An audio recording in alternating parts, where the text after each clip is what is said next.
লোকটি সামন দিকে যেতে থাকে তখনই দেখে অনেক বড় খাদ। লোকটি এই কারণে এই সাইড দিয়ে আসে, আর এই সাইড দিয়ে এসে দেখে অনেক বড় নিচে, এই জায়গায় পড়লে একদম মরে যাবে। এই লোকটিকে এই জায়গা থেকে বেঁচে যেতে হবে, তার জন্য উপরে উঠতে হবে। লোকটি ছাদে দেওয়ার জন্য অনেক চেষ্টা করতে থাকে এই খুঁটি দিয়ে উঠার জন্য, কিন্তু লোকটি উঠতে পারছিল না, নিচে পড়ে যাচ্ছিল।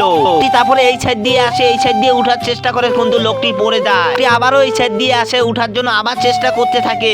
আবার এদিক দিয়ে উঠে ওদিক দিয়ে আবার লাফ দেয়। তারপর লোকটি অনেক কষ্ট করে লাফ দিয়ে এই ছাদে তিনটি ধরে। তো লোকটি এই জায়গা থেকে নড়তে পারছিল না, উপরে উঠতে পারছিল না, নিচেও নামতে পারছিল না। ওর লোকটির সাথে কি হলো এটা দেখলে আপনারা অবাক হয়ে যাবে। ওর লোকটির সাথে কি ঘটলো এটা কি আপনারা দেখতে চান? এটা না দেখলে আপনারা অনেক মিস করবেন। দাঁড়া দেখাচ্ছি। আগে তোমরা যারা যারা জীবনে একবার হলেও ব্যাট বল খেলছো, আর ভিডিওটাকে একটা লাইক আর চ্যানেলটিকে সাবস্ক্রাইব করো। কমেন্টে অবশ্যই ফোল লাগবা। জীবনে যারা একবারও ব্যাট বল খেলো নাই তাদের জন্য কোনো দরকার নাই, তারা কমেন্টে একটি 5 লিখে দিও। লোকটি অনেক কষ্ট করে ছাদের উপরে উঠতে পারলো, তারপর লোকটি বেঁচে